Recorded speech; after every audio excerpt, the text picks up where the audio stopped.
नमस्कार दोस्तों, advantage astrology में स्वागत है आपका।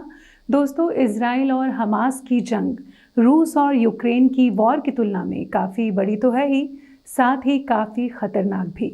इस बीच लोगों के मन में अभी ये सवाल उठने लगा है कि कहीं दुनिया तीसरे विश्व युद्ध की ओर तो नहीं बढ़ रही है।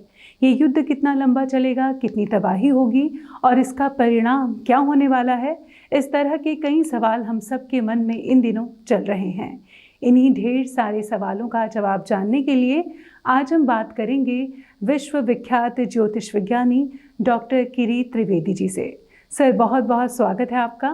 Thank you Nafisa, thank you very much.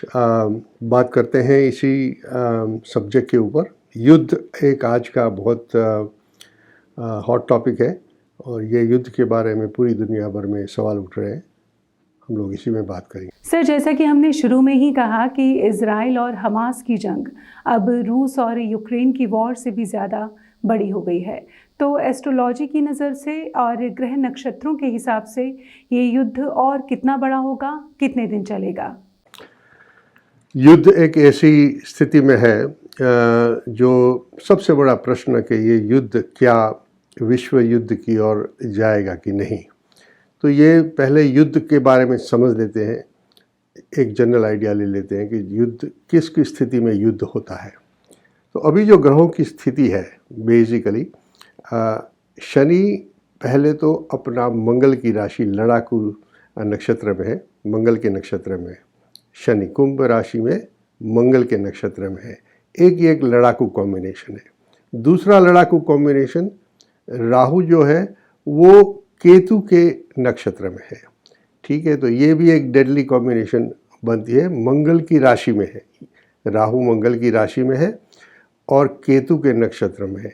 तो केतु और राहु जब एक दूसरे की स्थिति के साथ जोड़ देते हैं तो एक डेडलॉक बन जाता है, क्योंकि इसका कोई निवारण एकदम से निकलता नहीं है।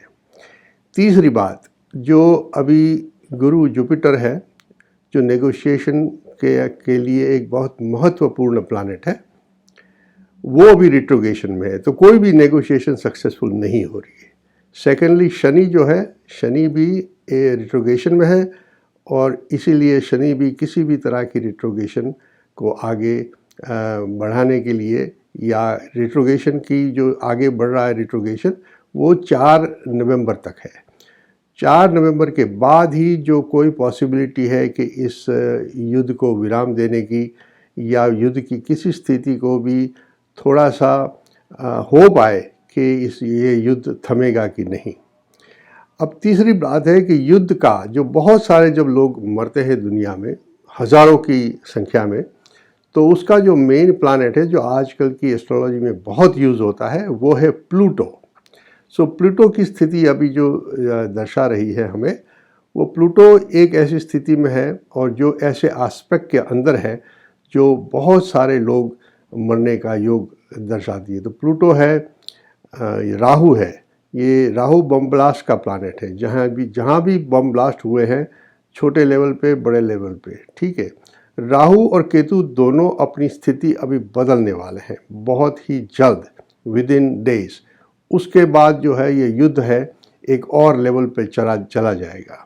तो आपका प्रश्न है कि क्या इसमें और ज़्यादा युद्ध भयंकर होने की संभावना है? यस, ये युद्ध का कोई निवारण नहीं है। बेसिकली ये कौरव पांडव का युद्ध है। ये बेसिकली जो दो लोग लड़ रहे हैं वो ओरिजिनली एक आगे से historically they are cousins, religiously they are cousins basically. तो जब भी कोई डिस्प्यूट कजिन्स के दरमियान होता है तो एक बहुत आउटरेज किस्म की, भयानक किस्म का युद्ध छिड़ जाता है। हिस्टोरिकली यही प्रूफ है। और वो जो भी ग्रह इस चीज़ को सपोर्ट करते हैं, वो ग्रह अभी सारे इसी स्थिति में है जो किसी भी तरह इसका कोई निवारण, इमीडिएट निवारण नहीं है। अब जाके हमें ये देखना है कि युद्ध कितना लंबा चलेगा। ये युद्ध काफ़ी साल चलेगा, ब्रेक्स के साथ। कुछ ब्रेक आ जाएगा बीच में, कुछ 6-8 महीने फिर बंद होएगा, फिर शुरू होगा, फिर बंद होगा, फिर शुरू होगा। सर, क्या ये युद्ध तीसरे विश्व युद्ध की ओर बढ़ रहा है? यूरेनस है जो हाई टेक्नोलॉजी, युद्ध में जो टेक्नोलॉजी यूज़ होती है, उसका जो मेन प्लैनेट है वो यूरेनस है। और यूरेनस भी अभी एक साथ कई ग्रहों के साथ फंसा पड़ा है।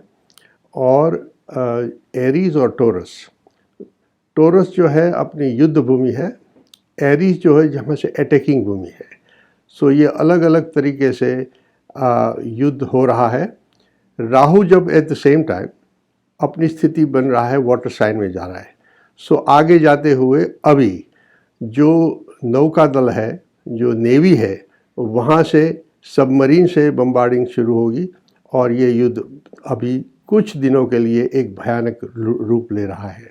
उसके बाद 5 तारीख के बाद युद्ध में थोड़ा बदलाव आने की पूरी संभावना है, युद्ध विराम होने की भी पूरी संभावना है और उसके बाद ब्रेक होगा। लेकिन नेगोशिएशन के दरमियान कुछ चीज़ ऐसी आएगी जो इस युद्ध को फिर से शुरू करेगी। तो ऑन एंड ऑफ ये युद्ध कई साल चलता रहेगा और धीरे धीरे 2026 के बाद एक और भी कंट्री इन्वॉल्व हो जाएगा और साथ में इसको एक और भयानक रूप ले लेगा। आने वाले एपिसोड में हम युद्ध की और स्थिति को समझेंगे और ये युद्ध का जो फाइनल डेस्टिनेशन क्या है उसके बारे में भी बात करेंगे। Thank you for watching. See you again. Sir, बहुत बहुत शुक्रिया आपका इजराइल और हमास की जंग के बारे में इतना विस्तार से बताने के लिए। उम्मीद करते हैं हमारे दर्शकों को इस बातचीत से अपने कई सारे सवालों का जवाब मिल गया होगा। तो अगर आपके मन में भी कोई सवाल है, आप अपने बारे में, अपने किसी खास के बारे में हमारे ज्योतिष विज्ञानी डॉक्टर किरीट त्रिवेदी जी से कुछ जानना चाहते हैं, तो नीचे दिए गए नंबरों पर संपर्क कर सकते हैं। यहाँ पर आपको ये भी बता दें कि डॉक्टर किरीट त्रिवेदी ना ही सिर्फ ज्योतिष विज्ञानी हैं, बल्कि वो जाने माने रत्न विशेषज्ञ और वास्तु विशेषज्ञ भी हैं और अभी तक देश विदेश की कई जानी मानी हस्तियों की समस्याओं का समाधान भी कर चुके हैं। तो फिर इसी के साथ दीजिए हमें इजाज़त। नमस्कार।